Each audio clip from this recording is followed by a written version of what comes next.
Hey everybody, welcome back. Today I'm going to be doing a showcase video of all my 1969 cards that are either PSA or SGC graded. Majority of these are going to be PSA graded. I've got quite a few of them, so I'm going to do it on the floor of my office here as opposed to my desk, the way I normally do it. And just looking at these cards as a whole, a very colorful and beautiful set. You know, having them laid out like here, you can really just appreciate them a little bit more. Kind of understand how Topps did this. Each of the players with the corresponding teams, they have those little names, and then like little bubbles. It's got their first, last name, and position. And those all coincide with the color schemes that they use for the names, and the bubbles coincides with the team that they're on. So you'll see several players from the same teams, and they'll have the same color scheme on the bubble. So starting off, some league leader cards here for some of the players I collect. You've got some Willie McCovey, is Ernie Banks there, and the home run leaders for 68. Three Bob Gibson cards in here because he had that great year in 68. So lots of good Hall of Famers too near the end of their career. You see on the left that Ernie Banks in a near mint 7, and then the Rich Nye. See, it's a good example of the same color scheme, or even the Fred was that Gladney and Joe Morgan, same color scheme on those cards. You know the way they write it, the background color of the little circular thing. Down here you can see it too with these two Reds players, Pete Rose and Johnny Bench. I had this Johnny Bench card ungraded as a kid. It was stolen. Someone broke into my house and stole it. So I got this one back. It's good centering on that. It's pretty nice shape for an excellent mint 6. They did that World Series set with the Sporting News again. I love that picture of Bob Gibson. I've been meaning to get this card for years in a near mint 7. I've just been, I guess I just accepted with the 8 in the qualifiers. It's a sharp card. It's just a little off center, left to right. It's not in bad shape, but did warrant the OC.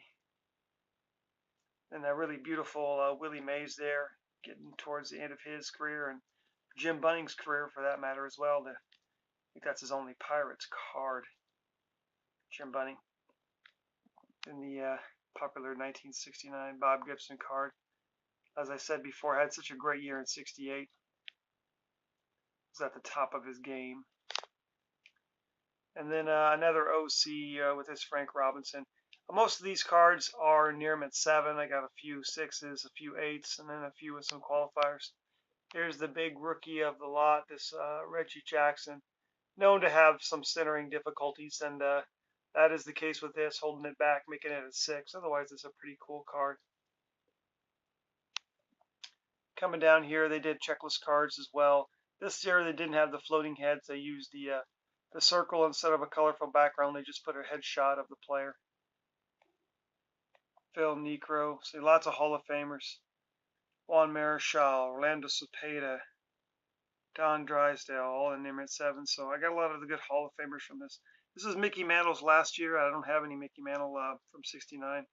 I do have some Mickey Mantle cards, but they're not prevalent in my collection. Not a Mickey Mantle collector. No offense to anyone who does. Some people say that you need to have Mantles, and I have a few. It just for the price they are, I'd rather get a little bit more volume. Beautiful all-star card set. The American League is in red, the National League in green. Now here's an interesting color variation. You see one is the name in white. So all the Giants players had their names, first name in black, last name in yellow, with the exception of a couple of players from their sets. The Willie McCovey has got a last name in white. I think the Gaylord Perry is too. I just have the McCovey in white. It's pretty tough to get. Typically, the one in white is off center too. But I picked this up in a 4 for a good price. I just wanted the variation as an example. Wasn't so concerned with the grade as they're pretty scarce and hard to come by. Coming down here to the last row, a couple commons and a nice near mint mint 8. But you can see several of these 69 cards also use the same image of their 68. This Tom Seaver is a classic example. And then here's a Gaylord Perry with the last name in yellow, the less rare variation. Another checklist card. This Carew, same image as the 68. This Nolan Ryan is one of my favorite Nolan Ryan cards. his first card that he gets to have for himself. It's kind of interesting. He's got the ball in the glove still, pretending to pitch. But we're getting into the higher number of cards here. These are not considered high number short prints just yet, but they're getting up there in numbers. The Hoyt Wilhelm as well, nice in the near mint to mid 8. Love this Giants Heroes card. I have this one raw. It's all beat up, and that was a big motivator for me to get this graded in a nice grade in this near mint to mid 8. And then coming down to the last couple here, this Jim Palmer, almost a semi-high number. And this, now you were in the high numbers with this Raleigh Fingers rookie and a near mint to mid 8. And then the Bobby Bonds Barry's dad, there his rookie card and a near mint to mid 8, like that rookie cup. And then another high number card, tough to get, the Fergie Jenkins sells for premium here. This one's just an excellent mint 6, but it's got really good eye appeal, good centering, etc. So I'll take that without having to pay the premium for a higher grade. Now I'm going to take you over here to the other side because I have so much 69 stuff, and now this stuff is very interesting. I have some SGC graded stuff over here, very nice. Hank Aaron, that's an O-Peachy Bob Gibson. Then you've got Topps put out these decals. So I've got a couple of these. Now, of these decals, be noted in 2001, I believe it was in March of 2001, there was a large roll of these that was sold, and there was 10,000 of these decals in that large roll. 833 extras of certain players. Like every one of these probably came from that, with the exception of 2. The Willie McCovey was not part of that. That's a harder one to get. And then that Pete Rose, it is a part of it, but this one's a near mint 7, shows signs of aging, as if it wasn't, protected over the years. So I think that one might have been one that came from a pack as well. But for the most part, it's pretty easy to get a lot of the stars on these decals, and you'll see with them pretty high grades for fairly decent pricing, just because that extra 833 of those that came out in the early 2000s with that sell of that large excess roll that came to the market. Topps also did a stamp panel that year in '69. I got a few singles. I'll show you a whole panel here in a moment. There's some stars players that I collect. Then they started with this Deckle edge. They did it with the O-Peachy and then Topps. So on right, you'll see the Bob Gibson O-Peachy. It's got no numbering. A little bit finish on the Deckle edge, and there's nothing on the back. That's a blank back on that O-Peachy. Whereas the Topps Deckle edge has got a little bit more. They have color, fake autographs there on the blue. But loaded with Hall of Fame sets. These are very condition sensitive with the centering issues, and those scalloped edges on the back tend to chip real easy.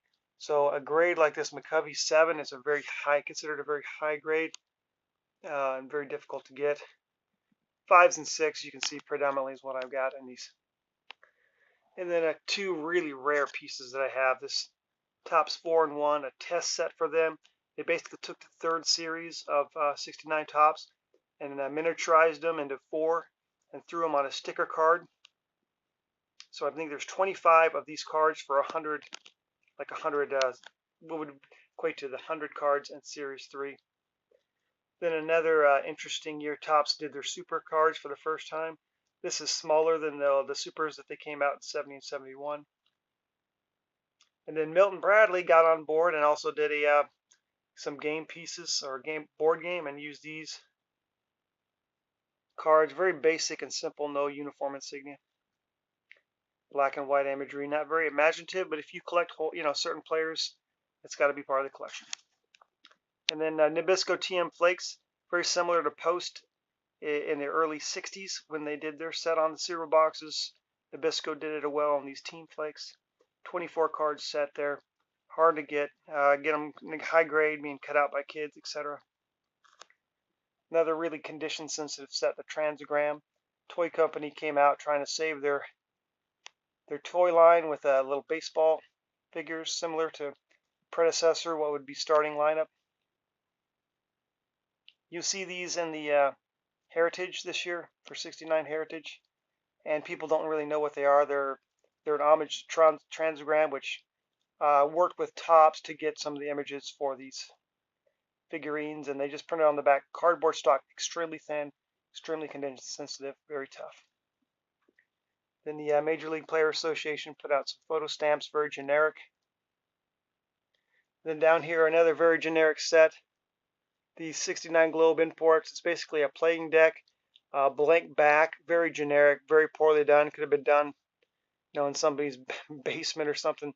Imagery not great, but like I said, if you collect these guys, it's cool to add to the collection. They're very inexpensive, and they come in some high quality examples at affordable prices. And down here, as I wrap this up, some coins. You've got the Major League Player Association pins, National League in the blue, American League in the red, and then a Citgo gas station. They did some coins in '69 again.